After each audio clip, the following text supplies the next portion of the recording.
Hello दोस्तों, मेरा नाम है मनोज कुमार। आज हम आपको 10th क्लास मैथ एनसीईआरटी की प्रश्नावली 3.5 सिखाएंगे। ठीक है, उसे शुरू करने से पहले हमें जो क्वेश्चन दे रखे हैं, जैसे हमारा क्वेश्चन में पढ़ के सुनाता हूँ। निम्नलिखित सभी गुणों के गुणों में से किसका एक अद्वितीय हल है, किसका कोई हल नहीं है, किसके अपरिमित रूप से अनेक हल हैं। अद्वितीय हल की स्थिति में उसे वज्र गुणनफल विधि से हल कीजिए। अब हमको ये जानकारी होना जरूरी है क्या कि किसका एक हल होता है, किसके अपरिमित रूप से अनेक हल होते हैं। आई बात समझे? और किसका कोई हल नहीं होता। जब तक हमें ये जानकारी नहीं होगी तब तक हम वज्र गुणनफल सूत्र से किसी भी क्वेश्चन को हल नहीं कर सकते। तो सबसे पहले हमें इसकी जानकारी होना चाहिए। इसके बाद हमें वज्र गुणनफल का फॉर्मूला भी याद होना चाहिए। क्या होना चाहिए? वज्र गुणनफल का फॉर्मूला। अगर हमें फॉर्मूला नहीं याद है तो हम उसे बनाना भी सिखाएंगे आपको। ठीक है, जैसे कभी कभी आपको एग्जाम में जरूरत पड़ जाती है, वज्र गुणनफल का फॉर्मूला भूल जाते हो, तो आप उसे स्वयं बना भी सकते हो। ठीक है, हम वो बनाने का तरीका भी आपको सिखाएंगे। ठीक है, और इसके बाद आगे क्वेश्चनों को हल करेंगे। ठीक है, तो देखिए, सबसे पहले ये दे रखा है इसने, अद्वितीय हल। किसका अद्वितीय हल है, किसका कोई हल नहीं है, किसके अपरिमित से अनेक है। अब देखिए, हमारे समीकरण दिए होते हैं। ठीक है, इसको A1 B1 और C1 और इसको A2 B2 और C2 बोलते हैं। क्या बोलते हैं? A1 B1 और C2 इनको बोलते हैं। ठीक है, तो सबसे पहले देखिए, सबसे पहले हम B1 को C2 से मिलाएंगे। मैं आपको फॉर्मूला तैयार करना बता रहा हूँ पहले। ठीक है, इसके बाद बताऊंगा। ठीक है, B1 को बीच से चलेंगे। ये वाला हमारा इसी ये A1 A2 और B1 और B2 को मैंने एक जगह नहीं लिखकर 3 जगह लिख दिया अलग अलग, जिससे आपको आसानी से दिखाई दे। ठीक है, क्योंकि मैं एक जगह लिखूंगा तो उसमें इधर से उधर दिखाई नहीं देगा। ठीक है, तो इसलिए मैंने एक ही चीज को 3 जगह लिख दिया है। A1 और B1 और इस तरह 3 जगह से रख दिया है। ठीक है, जिससे आपको आसानी से समझ में आ जाए। ठीक है, तो हम फॉर्मूला तैयार करने के लिए हमारा पद होता है x और y और 1। ये हमारे तीनों पद बराबर होते हैं। क्या होते हैं? बराबर होते हैं। ठीक है, तो पहले मैं x वाला आपको बताता हूँ कैसे इसके नीचे B1 और C2 आए। ठीक है, तो क्या करेंगे, सबसे पहले हम बीच से चलेंगे, बीच में से शुरू करेंगे। कहाँ से शुरू करेंगे? ना आगे से शुरू करेंगे ना पीछे से शुरू करेंगे, हम बीच में से शुरू करेंगे। ठीक है, बीच में से शुरू करेंगे तो B को हम C2 से मिला देंगे। B को हम C2 से मिला देंगे। B1 और C2 को मिलाया तो हमने उसको यहाँ लिख दिया। कहाँ लिख दिया? यहाँ लिख दिया। ये दिखाई दे रहा है आपको? यहाँ लिख दिया। इसके बाद माइनस का चिन्ह लगाया। इसके बाद हमने B2 को C1 से मिला दिया। B2 को C1 से मिला दिया और यहाँ लिख दिया। ये हमारा x वाला पद बन के तैयार हो गया। क्या हो गया? x वाला पद बन के तैयार हो गया। अब बराबर करके हमको इसको y वाला पद निकालना है। क्या निकालना है? y वाला पद तैयार करना है। अब देखिए, इसी तरह से मैंने देखा। अब यहाँ से चलेंगे, लास्ट में से चलेंगे। कहाँ से चलेंगे? लास्ट में से। तो C1 को A2 से मिला दिया। किसको मिला दिया? C1 को A2 से मिला दिया। तो C1 A2 लिख दिया। इसके बाद माइनस का चिन्ह लगाया। क्या लगाया? माइनस का चिन्ह लगाया। माइनस का लगाया और C2 को A1 से मिला दिया। C2 को A1 से मिला दिया। ठीक है, A1 से मिला दिया और यहाँ लिख दिया C2 A1 माइनस का चिन्ह लगा के। तो ये हमारा y वाला पद बन के तैयार हो गया। क्या होगा? y वाला पद बन के तैयार हो गया। यह फॉर्मूला हमारा यहाँ तो बन के तैयार हो गया। आगे होता है 1/। ये तो ये देखिए, ये कहाँ से आ गया? अब शुरू से चलेंगे। कहाँ से चलेंगे? शुरू से चलेंगे A1 से। A1 को B2 से मिला दिया, यानी कैंची का गुणा करते हुए मिलाते हैं। कैसे? कैसा? कैंची का क्रॉस मल्टीप्लाई करते हुए उसको मिलाते हैं एक दूसरे से, त्रिज्या गुणा करते हुए। ठीक है, तो उसको मिला दिया। A1 को B2 से हमने मिला दिया। ठीक है, तो A1 और B2 हमने लिख दिया एक वाले के नीचे, माइनस का चिन्ह लगाया। फिर देखिए, A2 को B1 से मिला दिया। A2 को B1 से मिला दिया। A2 और B1, ये हमारा फॉर्मूला बन के तैयार हो गया। क्या हो गया? वज्र गुणनफल का सूत्र बन के हमारा तैयार हो गया। ठीक है, ये तो हमें सूत्र प्राप्त हो गया। अब देखिए, अद्वितीय हल किसे होते हैं, अपरिमित रूप से अनेक हल किसे होते हैं और किसका कोई हल नहीं होता, इसके बारे में बताएंगे। ठीक है, अब देखिए, फिर मैंने इसी चीज को 3 जगह लिख लिया। अगर एक ही में आपको समझाऊंगा तो आपको दिखाई नहीं देगा, यानी उसी में हो जाएगा। उसे पूरी तरह समझ में नहीं आ रहा ये क्या हो रहा है क्या नहीं हो रहा। ठीक है, इसीलिए मैंने एक चीज को फिर 3 जगह लिख दिया। ठीक है, अब देखिए, A1 और A2, A1 और A2 और B1 और B2, इन दोनों का मान असमान है, असमान है, असमान है, तो इसके कितने हल होंगे? इसका केवल एक हल होगा। इसे अद्वितीय हल भी बोलते हैं। यानी कोई भी रेखा, इसको प्रतिच्छेदी रेखा कहते हैं। इसको क्या कहते हैं? प्रतिच्छेदी रेखा। एक दूसरे को क्रॉस करती हुई होती हैं। ठीक है, ये कैसी होती हैं? ये रेखाएं एक दूसरे को क्रॉस करती हुई होती हैं। ठीक है, तो इनका केवल एक हल होता है, और वो आंसर कहाँ होता है? जहाँ एक दूसरे को वो काटती हैं, वही उनका हल होता है, वही उनका आंसर होता है। ठीक है, तो इनको कहते हैं प्रतिच्छेदी रेखाएं।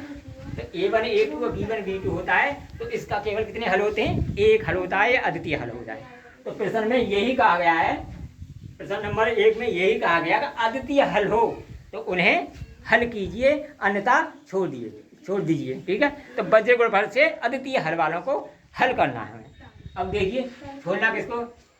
A1 A2 और B1 B2 और C1 C2, ये तीनों बराबर हों तो इनके अपरमूल रूप से अनेक हल होते हैं। अनेक हल कैसे होंगे? इनकी जो रेखाएं होती हैं वो एक दूसरे पर चढ़ी हुई होती हैं। कैसी होती हैं? एक दूसरे पर चढ़ी हुई होती हैं। ठीक है, जैसे एक रेखा है, दूसरी रेखा भी उसी पर चढ़ी हुई होगी। ठीक है, इसके अनेक हल होंगे, अपरमूल से अनेक हल होंगे। ठीक है, तो इनको क्या कहते हैं हम? संपाती रेखा। संपाती रेखा भी कहते हैं। ये संगत भी होती है, ये भी हमारी संगत होती है। संगत भी ये भी होती है, ये भी होती है, लेकिन ये वाली हमारी असंगत होती है, तीसरी वाली। ठीक है, इनको क्या कहते हैं हम? संपाती रेखा। चढ़ी हुई रेखा को क्या कहते हैं हम? संपाती रेखा। ठीक है, संपाती रेखा कहते हैं। अब देखिए तीसरे वाले पे आइए। A1 A2 और B1 B2 तो बराबर हैं, लेकिन B1 और B2 और C1 और C2 बराबर नहीं है। तो इसकी क्या रेखाएं कैसी होंगी? इसकी रेखाएं होंगी समांतर रेखाएं। समांतर रेखाएं होंगी तो उनका कोई हल नहीं होगा। ठीक है, आई बात समझ? जैसे समांतर रेखा हमने की थी, उन्हें आगे कहीं भी बढ़ाओ, इधर बढ़ाओ, पीछे बढ़ाओ या आगे बढ़ाओ, तो उनका कोई भी हल नहीं होगा। ये बात आई समझ में? तो ऐसी रेखाओं का कोई हल नहीं होता। ठीक है, तो उनको क्या कहते हैं? समांतर रेखाएं कहते हैं। यानी हमारा B1 और B2 और C1 और C2 असमान होता है तो उसका कोई हल नहीं होता।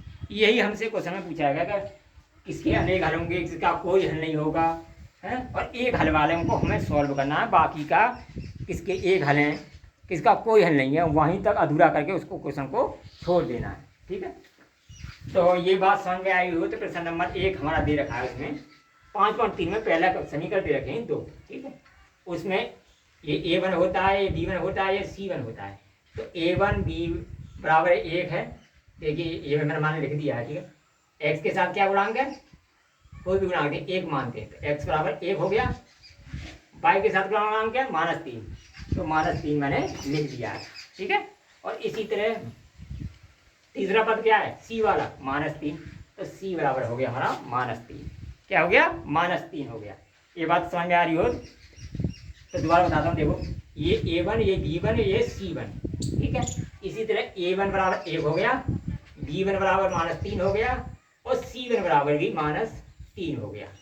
ये A2 होता है। A2 बराबर x के साथ क्या गुणांक है? -x के साथ गुणांक है 3, तो x बराबर हो गया, x2 बराबर हो गया 3।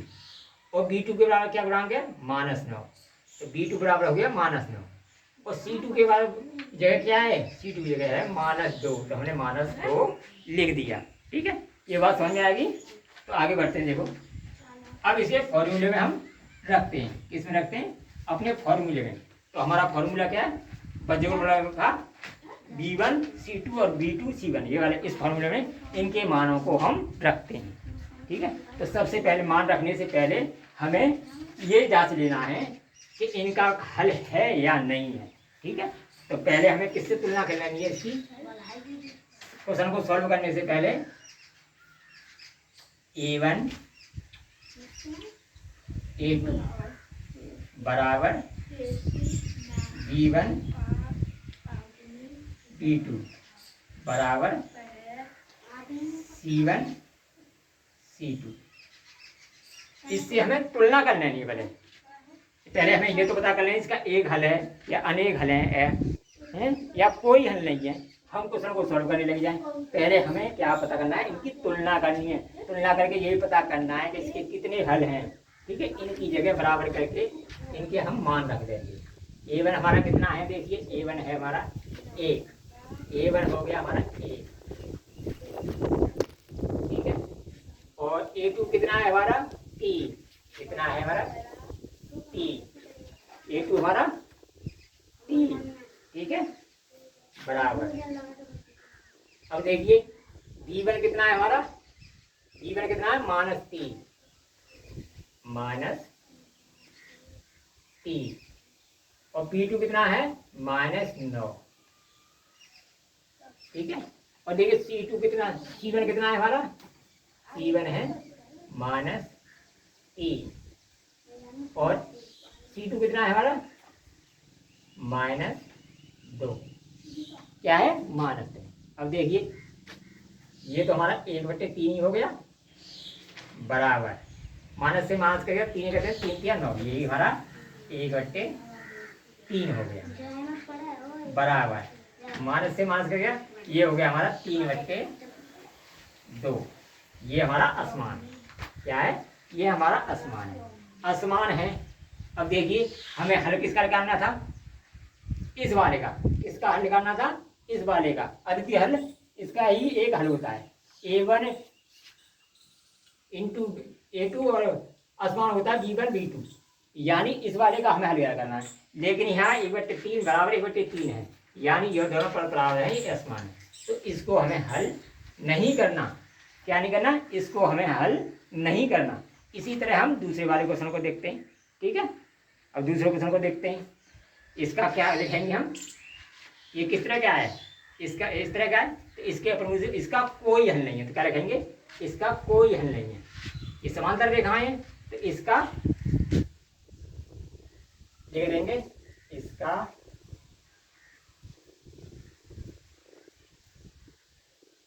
इसका कोई हल नहीं है, इसे लिख देंगे, इसका कोई हल नहीं है, ठीक है। अब आगे वाले क्वेश्चन को सॉल्व करते हैं, ठीक है। एक नंबर तो हमने हल किया, इसका कोई हल ही नहीं है, इसे हमें हल करने की जरूरत नहीं है। अब नेक्स्ट क्वेश्चन को देखते हैं।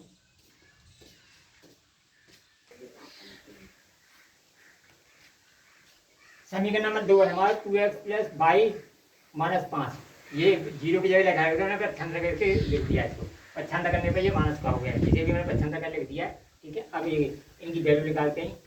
अब देखिए A1 बराबर कितना है हमारा 2 है 2, और B1 बराबर कितना है हमारा, B1 बराबर है 1, y के साथ क्या है गुणांक 1, ठीक है। और C1 बराबर दे रखा है हमारा, C1 बराबर दे रखा है हमारा -5, क्या दे रखा है -5, ठीक है। अब देखिए A2 और B2 और C2, A2 बराबर कितना दे रखा है हमारा, A2 बराबर दे रखा है हमारा 3, x के साथ क्या गुणांक है 3, तो हमने 3 लिख दिया, ठीक है। अब देखिए y के साथ क्या गुणांक है, B2 कितना है हमारा, B2 कितना है हमारा, B2 बराबर कितना है 2, y के साथ 2 गुणांक है। अब देखिए C2 क्या है -8, तो C2 क्या है, C2 बराबर दे रखा है -, ठीक है। अब इनकी तुलना करेंगे, ठीक है। अब देखते हैं इन फॉर्मूले में हम रख के देखते हैं A1 A2 और B1 B2, तो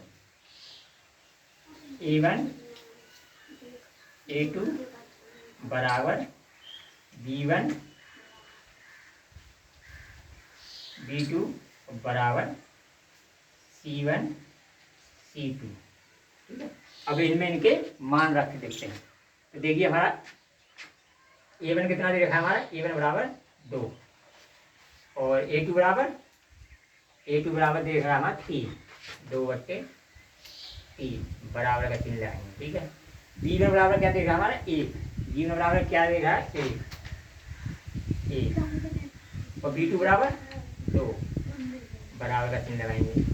C1 बराबर कितना दे रखा है -8,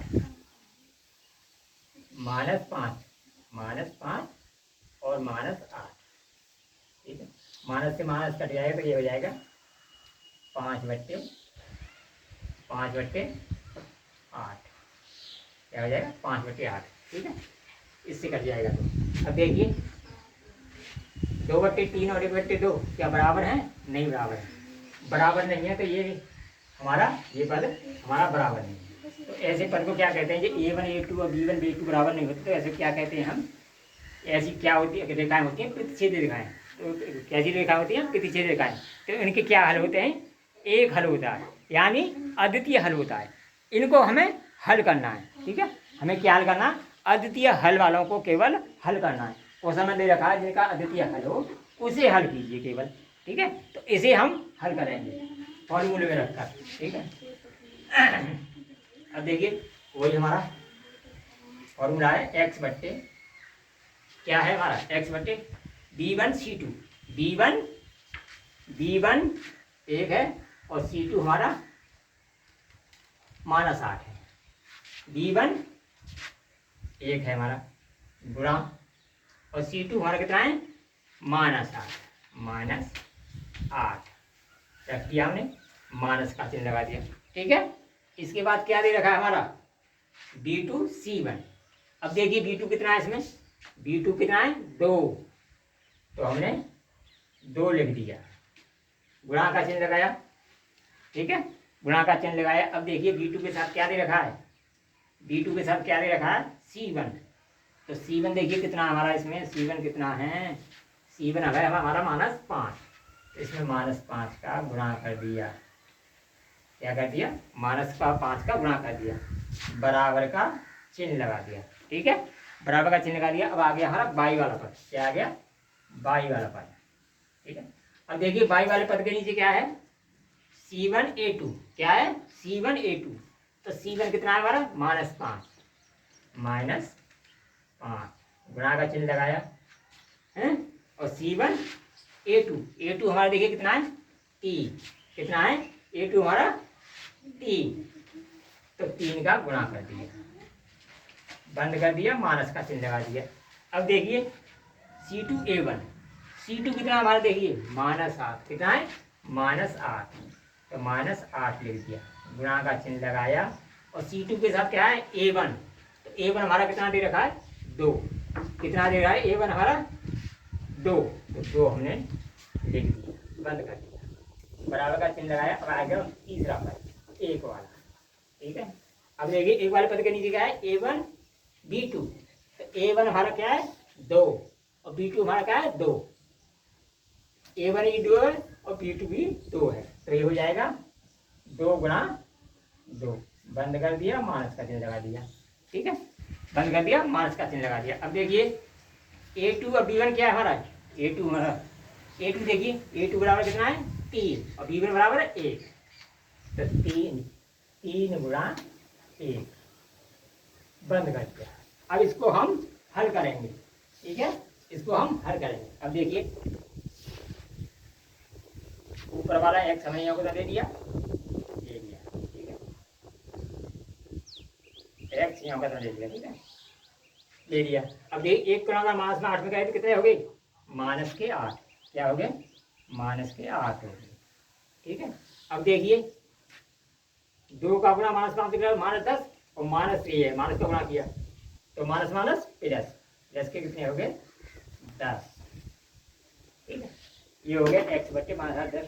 और इसे देखिए बाई वाले को बराबर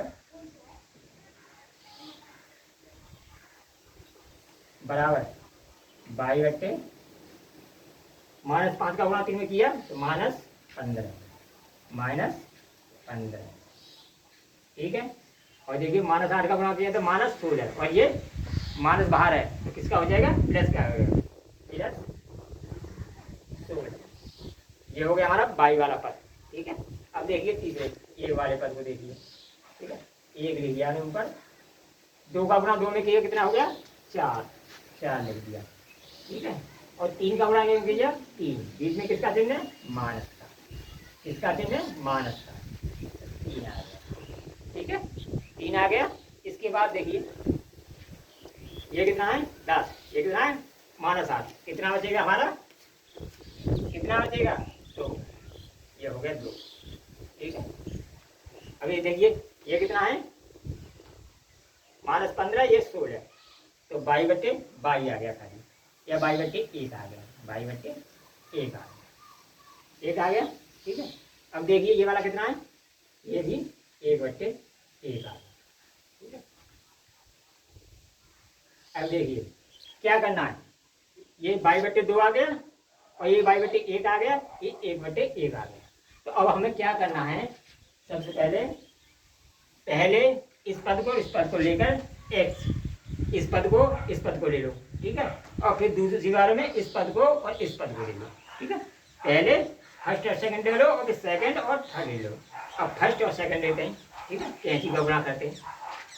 1 का किया x में तो कितना हो गया x, और 2 का किया y में तो कितना हो गया बराबर 2y। x बराबर कितना हो गया 2y। हमें ये तो पता हो गया x बराबर 2y, यानी x 1 है तो y 2 होगी, x 2 है तो y 4 होगी। यहाँ तक तो हमें पता हो गया। अब लेंगे सेकंड और इसको। ठीक है, अब देखिए दूसरी बार को लेंगे, ये हो गया यहाँ तक, इसको लेंगे तो y/1 बराबर है 1/1। ठीक है, 1 का गुणा किया 1 हो गया, तो ये क्या आ गया y बराबर कितना आएगा, y बराबर कितना आएगा 1। ठीक है, अब y का मान इसमें रख दो, यहाँ के यहीं कहीं y का मान निकल आया तो इसमें रख दो, तो x मान निकल आएगा हमारा। अगर y का मान नहीं निकलता तो उसकी जगह रख देते। अब ये यहीं कहीं इसका y का मान निकल आया, 1 का गुणा किया 1 आ गया, तो y का मान आ गया हो गया x। तो x बराबर कितना हो जाएगा हमारा, x बराबर हो जाएगा 2 × 1 बराबर 2। तो x बराबर कितना हो गया हमारा 2। यही हमारे आंसर हो गए, x बराबर 2 और y बराबर 1। ठीक है, अब देखते हैं नेक्स्ट क्वेश्चन को।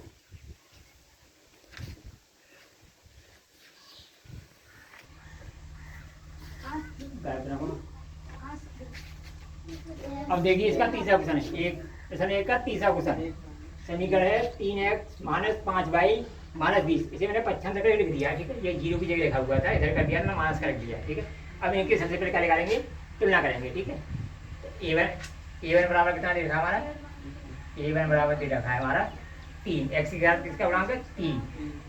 ठीक है, a1 बराबर कितना हो गया 3, b1 बराबर -3, b1 बराबर -3 -5। ठीक है, और c1 बराबर कितना देखा है -20, c1 बराबर देखा -20। ठीक है, ये c1 है। अब देखिए a2 बराबर कितना है, a2 बराबर दे रखा है हमारा 6, x के साथ 6 गुणांक है। और देखिए b2 कितना है हमारा -10, तो b2 बराबर -10 और c2 बराबर -40, c2 बराबर -40। ठीक है, अब इसकी तुलना करेंगे। ठीक है, देखेंगे कौन सा पद बराबर है कौन सा नहीं बराबर है। ठीक है, अब देखिए किससे करेंगे, a1 a2 और b1 a2। a1 a2 बराबर b1 b2 बराबर c1 c2। ठीक है, अब देखिए a1 a2 3 और 6, 3/6। ठीक है, और b1 b2 कितना -5 हो जाता है बराबर -5 और -5 और -10। ठीक है, अब देखिए c1 कितना देखा हमारा, c1 -20 और -4। अब देखिए इसको करते हैं, ये 3 × 3 3 दूनी 6, 1/2 बराबर माइनस से माइनस कर गया 5 × 5 5 दूनी 10, 1/2 बराबर माइनस से माइनस कर गया 20 × 20 30 दूनी 40, 1/2 बराबर, यानी हमारे तीनों पद बराबर आए। क्या है, तीनों पद बराबर आए। अब देखिए जब हमारे तीनों पद बराबर हैं तो रेखाएं कैसी होती हैं, समपाती। समपाती होती है तो इनके कितने हल होते हैं, अनेक हल होते हैं। तो हमें अनेक हल वालों को सॉल्व नहीं करना है, ठीक है। क्या करना है, जिनके केवल एक हल हैं, अद्वितीय हल हैं, वह उन्हें हमें सॉल्व करना है। तो ये कैसे हैं, इसको ले लेंगे अपरिमेय रूप से अनेक हल हैं, अपरिमित अपरिमित रूप से अनेक हल हैं। क्या है, अपरिमित रूप से अनेक हल हैं, ठीक है। इसको हम सॉल्व नहीं करेंगे, ठीक है, इसे यहीं के यहीं छोड़ देंगे।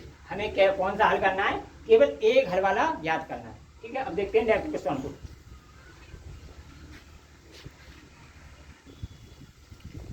अब पहले का लास्ट क्वेश्चन देखिए।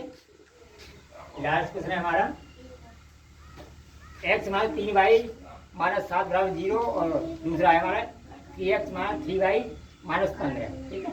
तो सबसे पहले a1 b1 निकालते हैं इसके। तो a1 बराबर कितना है हमारे, x के साथ क्या गुणांक है, 1। जहाँ पे गुणांक नहीं होगा वहाँ 1 मान लेते हैं, ठीक है। अब देखिए b1 बराबर क्या है, -3, y के साथ क्या गुणांक है, -3। तो b1 बराबर हो जाएगा हमारा, b1 बराबर हो जाएगा -3,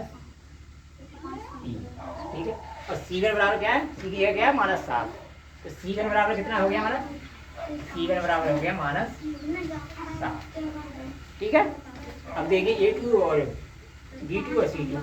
a2 क्या है हमारा, x के साथ गुणांक है, a2 बराबर कितना दे रखा है हमारा, x के साथ बराबर गुणांक 3। b2 क्या है हमारा, b2 बराबर क्या देखा, y के साथ क्या है गुणांक देखा, -3, और c2 क्या है हमारा, -15, c2 बराबर -15, ठीक है। अब देखते हैं इनके हल हैं या नहीं हैं, अनेक हल हैं, अपने से अनेक हल हैं। क्या है, ये संपाती है, प्रतिच्छेदी है या समांतर है। तो पहले इनकी तुलना करते हैं, a1 a2 है, a1 a2 बराबर b1 b2 बराबर c1 c2, ठीक है। इससे तुलना करते हैं, ठीक है। ये हमारा कितना, 1, और a2 कितना, 3, 3/3 बराबर। अब देखिए b1 कितना है, -3, और b2 कितना है हमारा, -3 ही है ना, हाँ, -3 और -3, और देखिए ये कितना है हमारा, -7 और -15, ठीक है। अब देखिए माइनस से मान के 3/3 1 हो जाएगा, 1/3 है। तो ये क्या है, हमारे असमान है। ये क्या है हमारा, पहले वाला क्या है, प्रतिच्छेदी है, प्रतिच्छेदी है। इसके कितने हल होंगे, एक हल होगा, ठीक है। कितने हल होंगे, अद्वितीय हल होगा। इसे हम फॉर्मूले से हल करेंगे, क्या करेंगे, फॉर्मूले से हल करेंगे, ठीक है। अब देखिए x में पहले वाले पद में से मान रखते हैं, ये हमारा होता है x वाला पद। क्या होता है, x वाला पद। अब देखिए x वाले पद का पहला पद नीचे क्या लिखा हुआ, b1 c2। तो b1 देखिए कहाँ है हमारा, b1 क्या है, -3। b1 कितना देखा है, -3 हमने लिख दिया, गुणांक का चिन्ह लगा दिया। और कितना है, c2 देखिए कितना हमारा, c2 है -15, c2 कितना देखा है, गुणा 15, ठीक है, गुणा 15, ठीक है। हम माइनस का चिन्ह लगा दिया। अब देखिए कितना है, b2 और c1। b2 कितना है हमारा, -3, कितना है, -3। b2 कितना है हमारा, -3, और c1 कितना है हमारा, देखिए c1 है -7 गुणा -7, ठीक है। ये हमारा x वाला पद हो गया, ठीक है। अब देखिए y वाला पद, y लिख दिया मैंने, ठीक है। y वाला पद क्या देखिए, c1 a2। तो c1 क्या है हमारा, -7 गुणा का चिन्ह लगाया। और देखिए c1 a2 कितना है, देखिए हमारा a2 है हमारा 3, कितना है 3, बंद कर दिया और माइनस का चिन्ह लगा दिया। ठीक है, अब आगे है C2A1। C2 देखिए कितना है हमारा, C2 कितना है हमारा, तो C2 है -15। कितना है -15, -15। ठीक है, और A1 कितना है हमारा, A1 है हमारा 1, गुणा का चिन्ह लगाया 1, ये हो गया हमारा। अब आगे हम तीसरे पद पर, 1 वाले पद पर। ठीक है, अब देखिए A1 कितना है हमारा, देखिए A1 कितना है हमारा 1, कितना है 1, गुणा का चिन्ह लगाया। ठीक है, और B2 कितना है हमारा, देखिए B2 दे रखा है -3, -3 का गुणा कर दिया, बंद कर दिया, माइनस का चिन्ह लगा दिया। ठीक है, इसके बाद है हमारा A2 देखिए कितना है हमारा, A2 है 3, कितना दे रहा है 3, गुणा का चिन्ह लगाया। और इसके बाद क्या है B1 देख लीजिए कितना हमारा -3, B1 कितना है -3, -3। अब इसको हल करते हैं, इनके हमने मान रख दिए, अब इसको हल करते हैं। ठीक है, अब देखिए -3 और -15, 15 दिया 45 किसके होंगे, प्लस के, तो 45 लिख दिया। ठीक है, अब देखिए 7 माइनस के और 3 माइनस के, तो किसके हो जाएंगे, प्लस के, किसके हो जाएंगे, 7 तिया 21, किसके हो जाएंगे, प्लस के, बाहर माइनस है, चिन्ह बदल जाएगा, वो 45 हो गया। ठीक है, 45 चिन्ह बदल जाएगा, फिर माइनस का हो जाएगा, तो ये कितने हो गए, 7 तिया 21, कितने हो गए 21। तो ये हमारा पद हो गया कौन सा, x वाला, क्या पद हो गया, x वाला। ठीक है, अब देखिए y वाले पद को, बराबर y वाला पद हमारा। ठीक है, ये कितने हो गए, 7 या 21, इसके हो गए माइनस के हो गए 21। ठीक है, अब देखिए 15 का 15, बाहर माइनस का, तो ये भी माइनस माइनस प्लस हो जाएगा, माइनस माइनस प्लस हो जाएगा, प्लस 15। ये हो गया हमारा y वाला पद। अब देखिए बराबर 1 वाला पद, 1 का बड़ा -3 लिखा था, -3। ठीक है, अब देखिए 3 का बड़ा 3 लिखा, तो किसका हो गया, 3 3 9, एक माइनस का एक प्लस का, तो माइनस आएगा और बाहर माइनस है तो प्लस का हो जाएगा, क्या हो जाएगा 3 3 9 10। ये हमारे, अब देखिए x वाला 45 में से 21 गए, कितने बचे, 24, कितने बचे 24, बराबर -21 है प्लस 15 है, कितना बचा -6। तो y वाला हो गया हमारा -6। अब देखिए एक ये है और ये माइनस के, ये प्लस के। ठीक है, एक बराबर करके ये लिखा है ऊपर,